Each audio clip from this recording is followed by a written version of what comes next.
एक बार की बात है, महात्मा बुद्ध के शिष्य आनंद कहीं जा रहे थे। रास्ते में उन्होंने देखा कि एक अधेड़ व्यक्ति एक चट्टान पर बैठा रो रहा है। वे उसके पास गए और बोले, क्या बात है वत्स, तुम कौन हो और क्यों रो रहे हो? आनंद की बात सुनकर उस व्यक्ति की सिसकियां थम गई। वह अपने आंसुओं पोंछता हुआ बोला, मैं पास के गांव का रहने वाला एक बदनसीब व्यापारी हूं। मैं जो भी काम करता हूं वह बिगड़ जाता है। व्यापार के चक्कर में मैंने अपनी पत्नी के गहने गंवा दिए। मैंने अपने परिवार को भी खो दिया। यहां तक कि मेरा घर भी गिरवी पड़ा है। मुझे तो लगता है कि मैं किसी काम का नहीं हूं। मेरी किस्मत ही खराब है। उसकी बात सुनकर आनंद बोले, तुमसे किसने कहा वत्स कि तुम्हारी किस्मत खराब है? जरा मैं भी तो जानूं कि तुम्हारी किस्मत में क्या खराबी है। वह व्यक्ति बोला, पहले मैं खेती करता था, पर हर साल उसमें घाटा होता था। कभी सूखा पड़ जाता तो कभी ज्यादा बारिश के कारण फसल बर्बाद हो जाती। इससे परेशान होकर मैंने व्यापार करने का निश्चय किया। मैंने पत्नी के गहने बेचकर अपना व्यापार शुरू किया, लेकिन मेरा व्यापार नहीं चला। शुरू में परिवार वालों ने मेरा साथ दिया, लेकिन जैसे जैसे मुझे नुकसान होने लगा, मेरे परिवार वाले भी मुझसे दूर हो गए। मैं ये सब उनके लिए ही कर रहा था, लेकिन अब वे लोग मुझे देखकर नजरें फेर लेते हैं और मुझे ही मेरे परिवार की दुर्दशा का जिम्मेदार ठहराते हैं। उस व्यक्ति ने एक लंबी सी सांस ली और फिर बोला, मेरा एक मित्र है, उसने भी मेरे साथ अपना व्यापार शुरू किया था। उसका व्यापार अच्छा चल रहा है। वह जब भी मेरे घर आता है तो अपनी सफलता की कहानियां सुनाता है। उसकी बातें सुनकर मेरे घर वाले भी कहते हैं कि उसे देख और कुछ सीख। हमें तो लगता है कि तेरे वश का कुछ भी नहीं है। उन लोगों की बातें सुन सुनकर अब तो मुझे भी लगने लगा है कि शायद मेरे वश का कुछ भी नहीं है।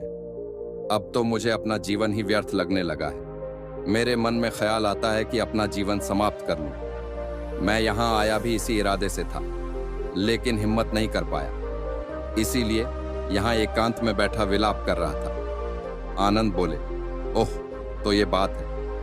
वैसे क्या तुम इसके अलावा कुछ और भी कहना चाहते हो? उनकी बात सुनकर वह व्यक्ति बोला, एक ओर मेरा हर काम खराब हो जाता है, दूसरी ओर मेरा मित्र है जो हर समय मुझे नीचा दिखाने का प्रयत्न करता रहता है। मुझे समझ में ही नहीं आता है कि मैं क्या करूं। आनंद बोले, क्या तुम अपने मित्र की बातें सुनकर दुखी हो जाते हो? हाँ, मैं उसकी बातें सुनकर स्वयं दुखी हो जाता हूं, उस व्यक्ति ने जवाब दिया। आनंद ने पूछा, तुम्हें किस बात का दुख होता है? अपने असफल होने का या फिर मित्र के सफल होने का? उनका सवाल सुनकर वह व्यक्ति एक पल के लिए सोच में पड़ गया। फिर वह बोला, अगर सच कहूं तो मुझे अपने असफल होने का उतना दुख नहीं होता है जितना कि मित्र के सफल होने का होता है। अर्थात यदि तुम्हारा मित्र असफल हो जाए तो तुम्हें खुशी होगी? आनंद ने प्रश्न किया।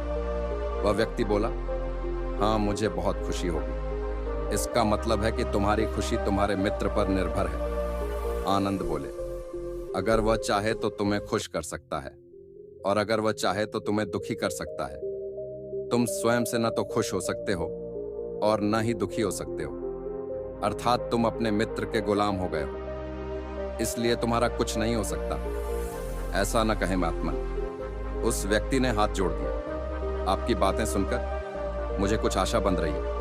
आनंद बोले, जब हम किसी से आशा बांध लेते हैं तो उस पर निर्भर हो जाते हैं। ऐसे में हमारी खुशी और दुख भी उस पर निर्भर करने लगता है। इससे बेहतर है कि तुम अपने आप से आशा बांधो। जब तुम ऐसा करोगे, साथ ही पूरे जतन से काम करोगे, तो तुम्हें सफलता अवश्य प्राप्त होगी। कहते हुए आनंद ने एक पल के लिए उस व्यक्ति की ओर देखा, फिर अपनी बात आगे बढ़ाई। तुम्हें लगता है कि तुम्हारा मित्र तुम्हें दुखी करने आता है, पर अगर विचार करो तो वह बातें तो सच्ची ही कहता है। वह अपने संघर्ष और अनुभव की बातें बताता है। तुम उन बातों से बहुत कुछ सीख सकते हो। तुम्हें इसके लिए उसका धन्यवाद करना चाहिए कि तुम्हें घर बैठे कुछ अनुभव मिल रहे हैं। तुम उन अनुभवों का लाभ उठाओ, नई शुरुआत करो, कर्म करते जाओ, हार मत मानो। एक दिन तुम्हें सफलता अवश्य मिलेगी। आज तुम जिसे अपना बुरा वक्त या बुरी किस्मत कह रहे हो, एक दिन ये बदल जाएगी। इसी के साथ तुम्हारे विचार भी बदल जाएंगे। और देखना, जब तुम्हारा अच्छा वक्त शुरू होगा तब तुम्हारा मित्र भी तुम्हें अपनी सफलताओं की कहानियां नहीं सुनाएगा। तब वह अपनी असफलताओं की बातें बताएगा ताकि तुम उसकी बातें सुनकर भ्रमित हो जाओ, तुम्हारा आत्मविश्वास हिल जाए और तुम गलत निर्णय ले सको। लेकिन उस समय भी तुम्हें अपनी बुद्धि का प्रयोग करना होगा। तुम्हारा मित्र जैसे आज तुम्हें दुखी करने आता है, उसी तरह उस समय भी वह तुम्हें दुखी करने आएगा, क्योंकि जिस तरह उसे दुखी देखकर तुम्हें मजा आता है, उसी तरह उसे भी तुम्हें दुखी देखने में उतना ही मजा आता है। वह व्यक्ति बोला, आपने सही कहा, लेकिन मेरा सबसे बड़ा दुख यह है कि मेरे परिवार के लोग भी इसमें शामिल हैं। वास्तव में मैं तो अपने परिवार के लिए अच्छा करना चाहता था, लेकिन वे लोग भी मेरी बात नहीं समझते हैं। वे भी मुझे गलत कहते हैं और अब तो वे मेरे साथ भी नहीं हैं। आनंद बोले, मैं सब समझ गया। तुम सांत्वना चाहते हो। वास्तव में इस दुनिया में सभी लोग सांत्वना ही चाहते हैं। हम चाहते हैं कि हम जब भी कुछ करें तो लोग हमारी प्रशंसा करें, लेकिन आमतौर से ऐसा नहीं होता है, इसलिए हम दुखी हो जाते हैं। हमें लगता है कि हमारे मित्र, परिवार वाले सब मतलबी हैं। लेकिन तुम अगर किसी को अपना परिवार मानते हो और उसके लिए कुछ करना भी चाहते हो, तो तुम्हें ऐसा क्यों लगता है कि तुम दूसरों के लिए कुछ कर रहे हो?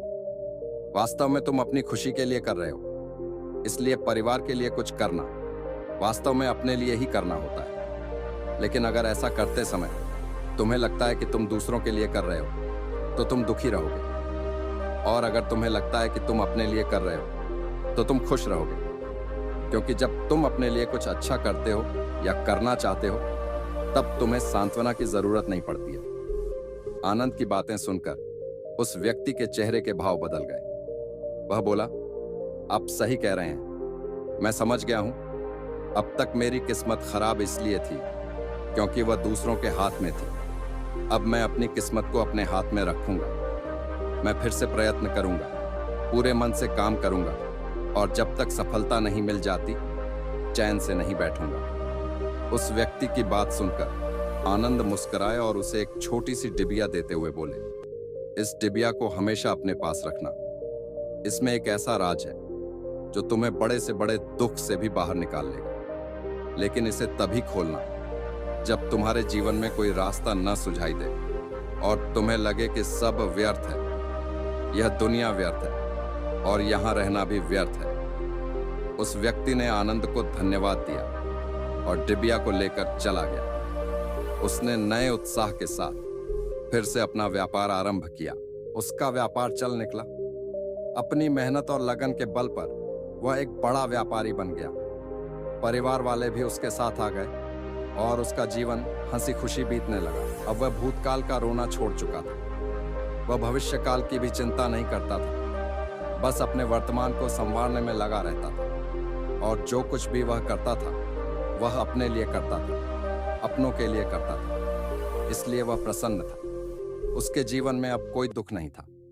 लेकिन वक्त हमेशा एक जैसा नहीं रहता है, वह बदलता रहता है। उसके जीवन में भी बदलाव आया।